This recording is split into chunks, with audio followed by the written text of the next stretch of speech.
Buen día, Dios les bendiga. Febrero 26. Tu vida no es buena porque es fácil y predecible, sino porque el yo soy ha invadido tu existencia con su gracia. Hay un hermoso cuadro en la vida de Jesús y sus discípulos grabado para nosotros en Marcos 6:45 al 52. Jesús envió a sus discípulos a Bethsaida. Encontraron un poderoso viento y olas agitadas en el mar de Galilea. Si analizas esta línea del tiempo en el pasaje, podrás ver que han estado remando por cerca de 8 horas. Están en medio de una situación que parece imposible, agotadora, frustrante y potencialmente peligrosa.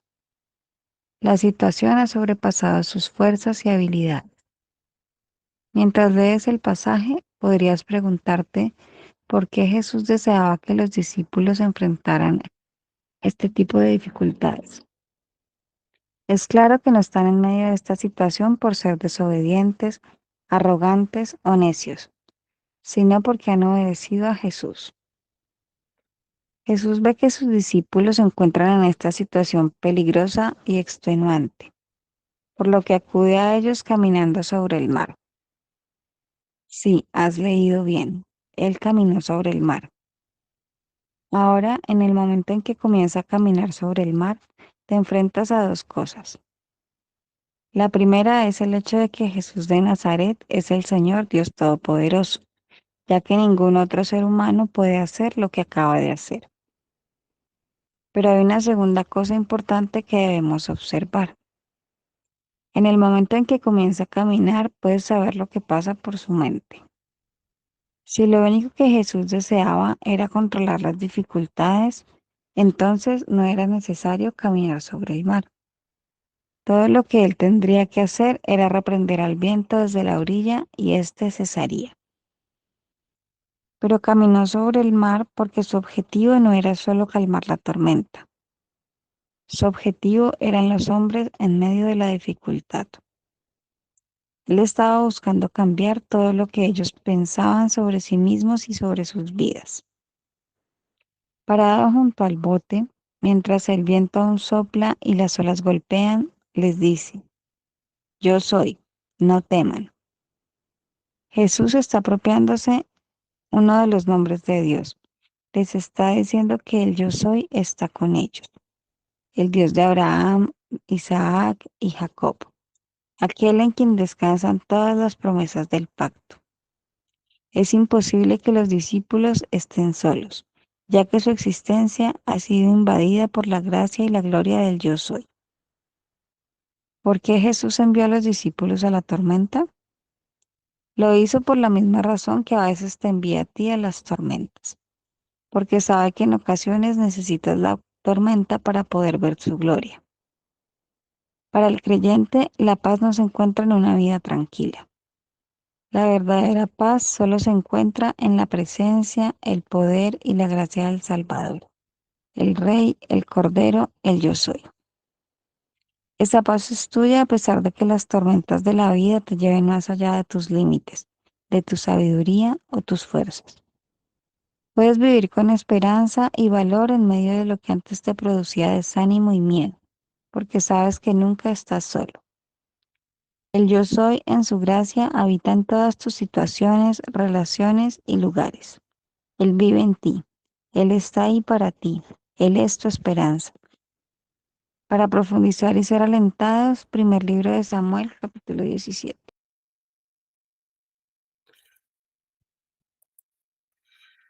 Mis amados hermanos, Shalom, y que su paz y su gracia estén con todos nosotros. Y la verdad lo deseo de corazón, pues esa paz que sobrepasa todo entendimiento es la que guardará nuestros corazones y nuestros pensamientos en Cristo Jesús. El devocional de esta mañana nuevamente nos lleva a exhortarnos y a pensar en la clase de vida que cada uno de nosotros lleva. Tenemos el caso de personas que que les va muy mal en la vida y que no han salido de un problema cuando ya están metidos en otro peor. Y esto nos hace meditar que si nuestra vida es buena o la podemos considerar como una vida fácil, no es porque sea una vida predecible o que realmente sea una vida fácil, porque o porque todo lo que nos rodea es bueno, o porque tenemos un buen trabajo. No, la verdad, todo lo que hace fácil la vida o pensamos que es fácil, realmente es porque el gran yo soy ha invadido toda nuestra existencia con su gracia. Y considero que ese es un buen punto para considerar. Y yo podría citar un texto bíblico que está en Génesis capítulo 6, hablando de nuestras nuevas generaciones. Y dice la palabra de Dios en el versículo 5.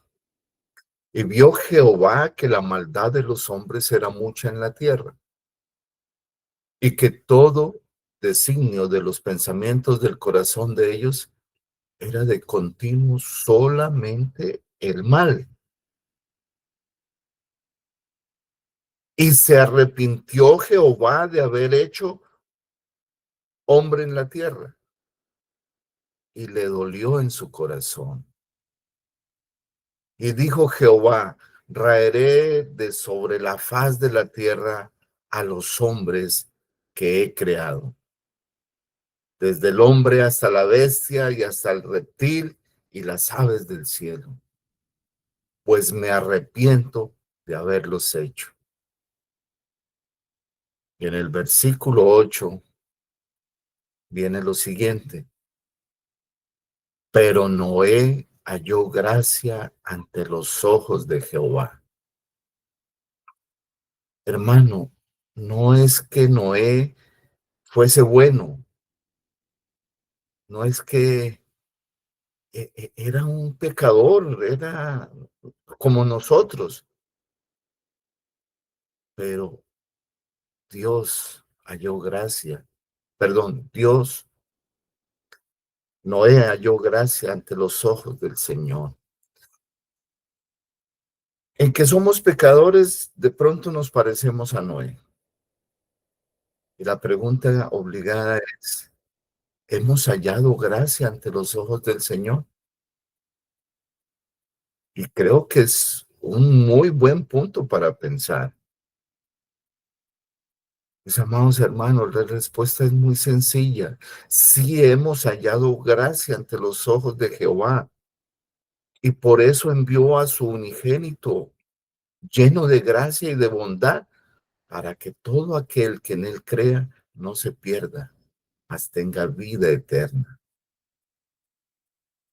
La palabra dice que en el mundo tendremos aflicción, pero confiad, yo he vencido al mundo, nos dice el Señor. Hermano, a pesar de todas las dificultades que pasan en esta vida y en esta época donde la maldad es muy similar a la maldad nunca se ha acabado, la maldad siempre ha existido, pero nuestro Señor ha vencido. Y es ahí donde radica nuestra confianza. ¿Qué le sucede a las nuevas generaciones? Viven apartados, alejados del Señor, no quieren oír de Él, no quieren saber nada de Él. Y por eso nuestro Dios los entrega, como lo dice Romanos. Triste, pero es la verdad. Quiero que me acompañen en el pasaje de Marcos capítulo 6, del versículo 45 al 52, que es el pasaje que cita el autor del devocional. Este pasaje ocurre inmediatamente después de que el Señor había alimentado a 5,000 personas. Y ocurre cuando Jesús le dice a sus discípulos o los envía en una barca hacia Bethsaida, mientras él sube al monte a orar en la madrugada y los ve fatigados, remando contra el viento, y el Señor va hacia ellos y camina sobre el mar. Los discípulos se asustan pensando que es un fantasma. Y lo interesante es que Él les dice: tened ánimo, yo soy, no temáis. Y cuando sube a la barca, automáticamente el viento cesa, viene la calma. Y este texto concluye diciendo que no habían entendido el milagro de los panes porque realmente su corazón estaba endurecido, pues habían contemplado un milagro que fue la alimentación de los 5,000, que está en Marcos 6, versículo 30 al 44. Ya que Jesús manifiesta claramente su poder creador. Y el milagro fue multiplicar los panes y los peces. Pero ahora, en este pasaje, estaba revelando su autoridad sobre la naturaleza.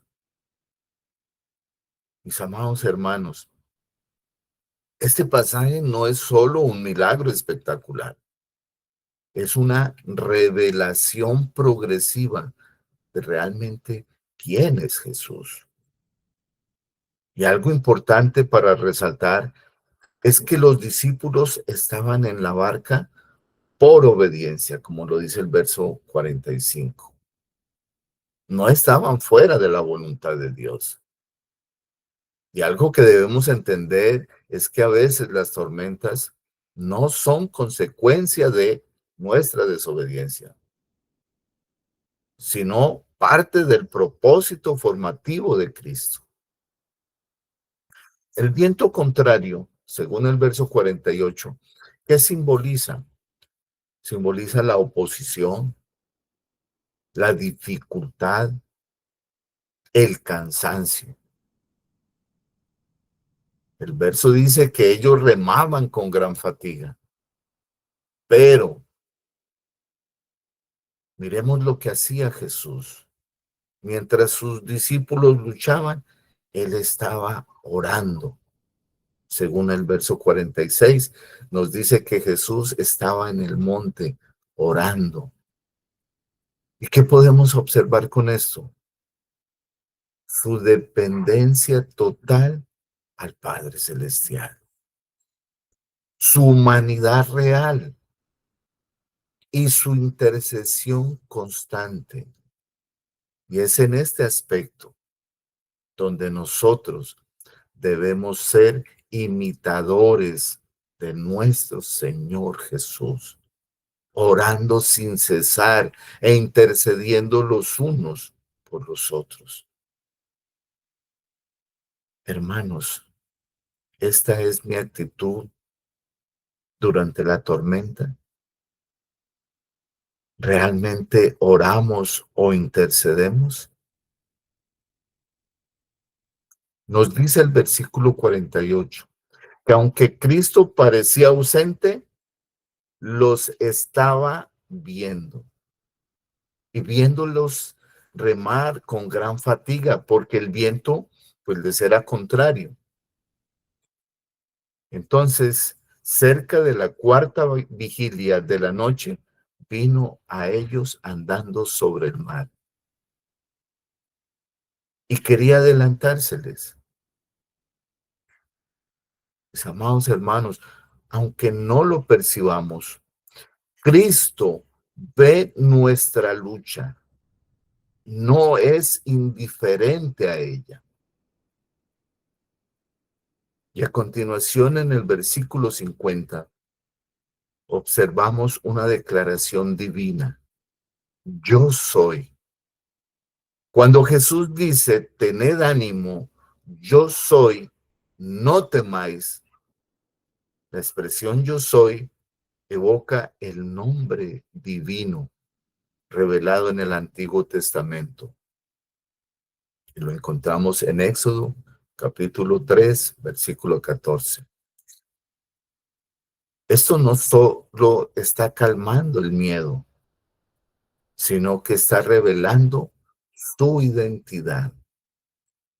Caminar sobre el mar es un atributo que solo le pertenece a Dios, como nos lo dice el Antiguo Testamento en el libro de Job, capítulo 9, versículo 8. Él solo extendió los cielos y andaba sobre las olas del mar. Este milagro es una afirmación de la divinidad de Cristo. ¿Dónde radica el problema real? Hermanos, el problema está en el corazón endurecido del hombre. El versículo 52 es clave, porque aún no habían entendido lo de los panes, por cuanto estaban endurecidos sus corazones. El mayor problema no era la tormenta, sino la falta de comprensión espiritual. Habían visto el milagro anterior, pero no entendieron quién era realmente Jesús. ¿Qué nos enseña esto? Hermanos, podemos presenciar obras de Dios y aún así no captar su gloria. La incredulidad muchas veces no es falta de evidencia, sino dureza de corazón. Y algo muy importante que debemos entender en esta mañana es que Cristo es el Señor sobre el caos. Y en la mentalidad hebrea, el mar representaba el caos e inestabilidad. Ahora, ¿qué nos muestra el hecho de que Jesús camine sobre el mar? Nos muestra autoridad absoluta, soberanía sobre fuerzas incontrolables, presencia divina en medio del caos. Y observamos claramente cuando Él entra en la barca, el viento cesa. La paz no vino primero, vino cuando Él subió a la barca. Realmente, mis hermanos, este tema es muy fascinante. Pero para resumir un poco, debemos entender. Primero, la obediencia no elimina las tormentas. Segundo, Jesús ora e intercede aun cuando no lo vemos. Tercero, Cristo ve nuestro esfuerzo y nuestra fatiga. Y por último, el temor disminuye cuando reconocemos realmente quién es Él. Y debemos entender que el mayor peligro no es la tormenta externa, sino nuestro corazón endurecido. Ahora preguntémonos, porque a mí me encanta que nos autoevaluemos. Y por favor, no me contesten a mí, contéstenle cada uno a Dios. ¿Estoy interpretando mis dificultades como abandono de Dios? Hermano, ¿cuál es tu tormenta? ¿Realmente acudes a Cristo en medio de tu tormenta?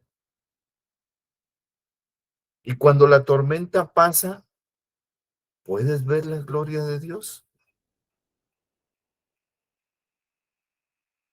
Yo realmente he entendido quién es Jesús o solo he visto sus bendiciones. Y quiero hacer una recomendación o una advertencia. Mucho cuidado con lo que ofrece el Evangelio de la prosperidad.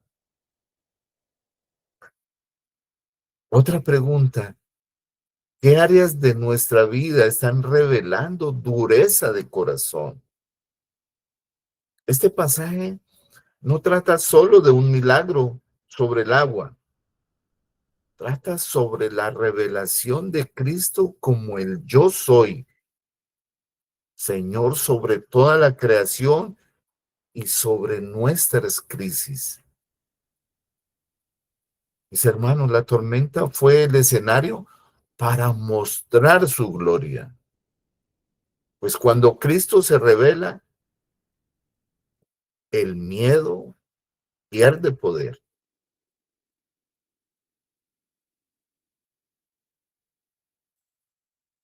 Como dice el devocional, para profundizar, eh, vamos al libro de Samuel. Y viene otra historia muy interesante que está en el capítulo 17. Todos la hemos escuchado, inclusive creo que algunos se la sabrán de memoria de tantas veces que la hemos escuchado, donde la palabra de Dios no solo nos narra la historia de David y de Goliat, sino una gran revelación del poder soberano de Dios y obrando a través de lo débil para realmente avergonzar a lo fuerte.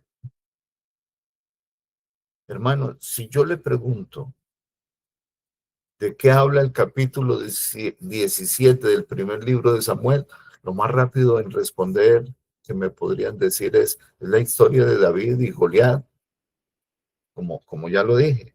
Pero la verdad es que el verdadero título de esta historia es La batalla es del Señor. En esta historia vemos que Israel estaba paralizado por el temor ante Goliat. Humanamente hablando, el enemigo era invencible. Su fuerza, su experiencia, su armadura, su tamaño. Pero el problema más grande no era el gigante, era el corazón lleno de miedo. Y mis amados hermanos, esto es lo que nos pasa a nosotros como creyentes hoy en día y en todos los tiempos.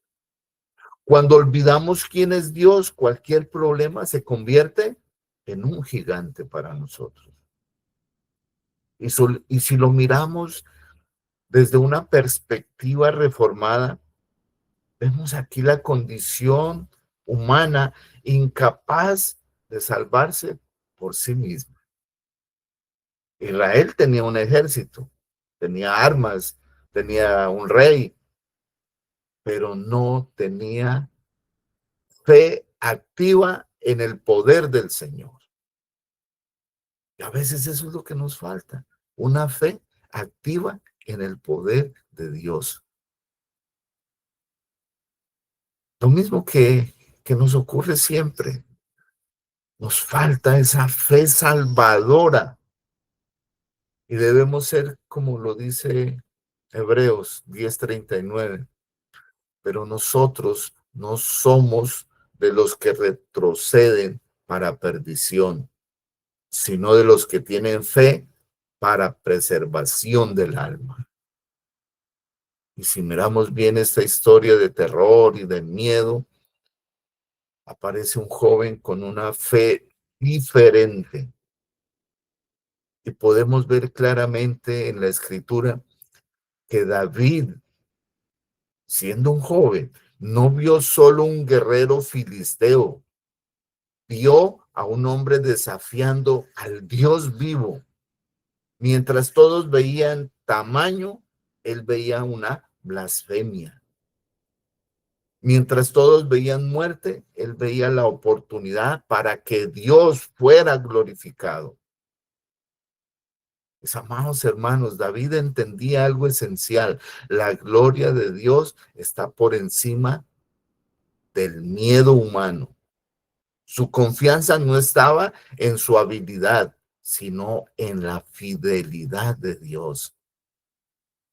Pues Jehová es quien me ha librado de las garras del león y del oso. Y la fe verdadera de David descansa en el carácter inmutable de Dios. Eso es lo que debemos guardar en nuestros corazones. Y yo me pregunto, ¿en dónde está descansando nuestra fe? Bien, ahora miremos otro aspecto que se nos narra en esta historia. Cuando llevaron a David ante el rey Saúl, sin pensarlo mucho y mirando el perrenque de aquel muchacho, quiso vestirlo con su armadura, pero la verdad no le servía, ni siquiera podía caminar con ella. Y es aquí donde vemos que hay una enseñanza profunda. No vencemos las batallas espirituales con recursos carnales. La victoria no proviene de estrategias humanas. La victoria proviene del poder soberano de Dios. El Señor usa lo débil para manifestar su gloria.